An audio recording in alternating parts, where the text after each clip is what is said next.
രോഗങ്ങൾക്കും കാരണം വീട്ടിലെ ഫ്രിഡ്ജാണെന്ന് പറഞ്ഞാൽ വിശ്വസിക്കാൻ പറ്റില്ല അല്ലേ? ഇക്കാര്യം സത്യമാണോ എന്ന് നോക്കിയാലോ?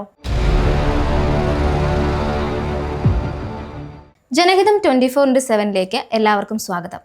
നിങ്ങളുടെ ഫ്രിഡ്ജ് ഒന്ന് തുറന്നു നോക്കൂ. വാടിപ്പോയ മല്ലിയില, മറന്നുപോയ ബാക്കി ഭക്ഷണം, തീരാൻ പോകുന്ന പാൽ എന്നിവയൊക്കെ കാണുന്നുണ്ടോ? ഇന്നത്തെ വീഡിയോയിൽ ഭക്ഷണം കൂടുതൽ കാലം കേടുകൂടാതെ സൂക്ഷിക്കാനും പാഴാക്കുന്നത് കുറയ്ക്കാനും ഓരോ മാസവും പണം ലാഭിക്കാനും സഹായിക്കുന്ന ഫ്രിഡ്ജ് ഓർഗനൈസേഷൻ ടിപ്പുകളാണ് പറയാൻ പോകുന്നത്. ഭക്ഷണം ശരിയായ സ്ഥലത്ത് വെക്കുമ്പോൾ കൂടുതൽ കാലം കേടുകൂടാതെ ഇരിക്കും. പല രോഗങ്ങളും ഫ്രിഡ്ജിൽ വെച്ച് പഴകിയ ഭക്ഷണം കഴിക്കുന്നതിലൂടെ വരുന്നുണ്ട്. വൃത്തിയായി സൂക്ഷിക്കാത്തതും കൃത്യമായ സമയത്ത് ഉപയോഗിക്കാത്തതുമാണ് ഇതിന് കാരണം. ആദ്യം തന്നെ നിങ്ങളുടെ ഫ്രിഡ്ജിന്റെ ഓരോ ഭാഗത്തെയും താപനില മനസ്സിലാക്കണം. ഫ്രിഡ്ജിന്റെ എല്ലാ ഭാഗത്തും തണുപ്പ് ഒരുപോലെ ആയിരിക്കില്ല. മുകളിലെ ഷെൽഫുകളിൽ സാധാരണയായി താപനില ഒരുപോലെ ആയിരിക്കും. പാചകം ചെയ്ത ഭക്ഷണം, ബാക്കി വന്ന ഭക്ഷണം, പാനീയങ്ങൾ എന്നിവ സൂക്ഷിക്കാൻ ഇത് വളരെ നല്ലതാണ്.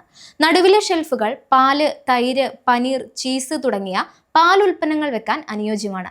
താഴത്തെ ഷെൽഫുകളിൽ അല്പം കൂടുതൽ തണുപ്പുണ്ടായിരിക്കും. കുക്ക് ചെയ്യാത്ത ഇറച്ചിയും മീനും സൂക്ഷിക്കാൻ ഈ ഷെൽഫുകൾ നല്ലതാണ്.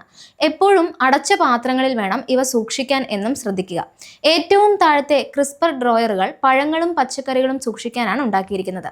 ഡോർ ഷെൽഫുകളാണ് ഫ്രിഡ്ജിലെ ഏറ്റവും ചൂടുള്ള ഭാഗം. സോസുകൾ, അച്ചാറുകൾ, മയോണൈസ്, വെള്ളം എന്നിവ സൂക്ഷിക്കാൻ ഇത് നല്ലതാണ്. പാലുൽപ്പന്നങ്ങൾ ഇവിടെ വെക്കരുത്. പഴങ്ങളും പച്ചക്കറികളും ബുദ്ധിപൂർവ്വം സൂക്ഷിച്ചാൽ ചെലവ് കുറയ്ക്കാനും സാധിക്കും. മിക്കപ്പോഴും നമ്മൾ എല്ലാ പച്ചക്കറികളും ഒരുമിച്ച് ഒരു ഡ്രോയറിൽ ഇടുകയാണ് ചെയ്യാറുള്ളത്. അപ്പോഴവ പെട്ടെന്ന് കേടായി പോകാനുള്ള സാധ്യതയുണ്ട്. പകരം പഴങ്ങളും പച്ചക്കറികളും വേർതിരിച്ച് സൂക്ഷിക്കുക. ചില പഴങ്ങൾ പുറത്തുവിടുന്ന വാതകങ്ങൾ പച്ചക്കറികൾ പെട്ടെന്ന് കേടാകാൻ കാരണമാകും. അതുകൊണ്ട് പഴങ്ങളും പച്ചക്കറികളും വെവ്വേറെ ഡ്രോയറുകളിലോ കൊട്ടകളിലോ ആക്കി സൂക്ഷിക്കാം. ഇതിനായി വായുസഞ്ചാരമുള്ള ബാഗുകളോ പാത്രങ്ങളോ ഉപയോഗിക്കുന്നതാണ് നല്ലത്. ഇലക്കറികൾക്ക് വേണ്ടി എയർ ടൈറ്റ് പ്ലാസ്റ്റിക് കവറുകൾ ഉപയോഗിക്കുന്നത് ഒഴിവാക്കുക. പകരം ചെറിയ ദ്വാരങ്ങളുള്ള ബാഗുകളോ തുണി ബാഗുകളോ ഉപയോഗിക്കാം. എല്ലാം ഒരുമിച്ച് കഴുകി സൂക്ഷിക്കരുത്. പകരം 1-2 ദിവസത്തേക്ക് ആവശ്യമുള്ളത് മാത്രം കഴുകി ഉണക്കിയെടുക്കുക.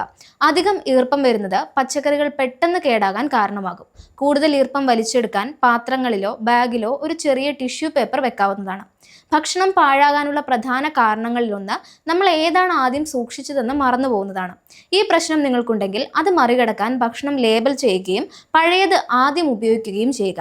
ഒപ്പം സുതാര്യമായ പാത്രങ്ങൾ ഉപയോഗിച്ചാൽ ഉള്ളിൽ എന്താണെന്ന് എളുപ്പത്തിൽ കാണാൻ സാധിക്കുകയും ചെയ്യും. പാചകം ചെയ്ത തീയതിയോ ഓപ്പൺ ചെയ്ത തീയതിയോ ഒരു ചെറിയ ലേബലിലോ മാസ്കിംഗ് ടേപ്പിലോ എഴുതി ഒട്ടിക്കുകയും ചെയ്യാം. അതുപോലെ പഴയ സാധനങ്ങൾ മുന്നിലും പുതിയവ പിന്നിലും വെക്കുക. ഇങ്ങനെ ചെയ്താൽ സാധനങ്ങൾ എക്സ്പയറി കഴിയും മുമ്പ് ഉപയോഗിക്കാൻ സാധിക്കും. അതുപോലെ ബ്രേക്ക്ഫാസ്റ്റിനുള്ള സാധനങ്ങൾക്കായി ഒരു ബോക്സ് ഉപയോഗിക്കുക. ഉദാഹരണത്തിന് ബട്ടർ, ജാം, ചീസ്, ടോസ്റ്റ് ചെയ്യാനുള്ള ബ്രെഡ് എന്നിവ ഒരുമിച്ച് വെക്കാം. ബാക്കി വന്ന ഭക്ഷണത്തിനായി ഒരു ബോക്സ് വെക്കുക. അത് ആദ്യം തീർക്കാൻ ഓർമ്മിക്കാനും ഇത് സഹായിക്കും. പാകം ചെയ്ത ഭക്ഷണവും അല്ലാത്തതും പ്രത്യേകം സൂക്ഷിക്കണം. ഇത് ഭക്ഷണത്തിൽ അണുബാധ ഉണ്ടാകുന്നത് തടയും. ഒരേപോലെയുള്ള സാധനങ്ങൾ ഒരുമിച്ച് വെക്കാനും ശ്രമിക്കുക. സോസുകളെല്ലാം ഒരു ഡോർ ഷെൽഫിൽ, പാലുൽപ്പന്നങ്ങളെല്ലാം ഒരു ഷെൽഫിൽ, സ്നാക്സുകൾ ഒരു ഭാഗത്ത് എന്നിങ്ങനെ വെക്കുക. നിങ്ങളുടെ ഫ്രിഡ്ജ് ഓർഗനൈസ്ഡ് ആയിരിക്കുമ്പോൾ നിങ്ങളത് തുറക്കുന്നതും കുറയും. അങ്ങനെ വരുമ്പോൾ വാതിൽ തുറന്നിരിക്കുന്ന സമയം കുറയ്ക്കും. അങ്ങനെ ഫ്രിഡ്ജിന്റെ താപനില മികച്ചതായി നിലനിർത്താൻ സാധിക്കും. ഓർഗനൈസേഷൻ നന്നായി ചെയ്താലും ഫ്രിഡ്ജിൽ തണുപ്പില്ലെങ്കിലോ അഴുക്കുണ്ടെങ്കിലോ ഫലപ്രദമാവുകയുമില്ല. അതുകൊണ്ട് എപ്പോഴും ഫ്രിഡ്ജ് ശരിയായ തണുപ്പിൽ നിലനിർത്തുകയും നിറയെ സാധനങ്ങൾ വെക്കാതിരിക്കുകയും ചെയ്യണം. വായുസഞ്ചാരം ഉണ്ടാകണം. ഭക്ഷണത്തിന്റെ അവശിഷ്ടം വീഴുകയോ കറി മറിയുകയോ ചെയ്താൽ ഉടൻ തന്നെ തുടച്ചു മാറ്റുക. ഒപ്പം ആഴ്ചയിലൊരിക്കൽ ഒരു ചെറിയ വൃത്തിയാക്കൽ നടത്തുക.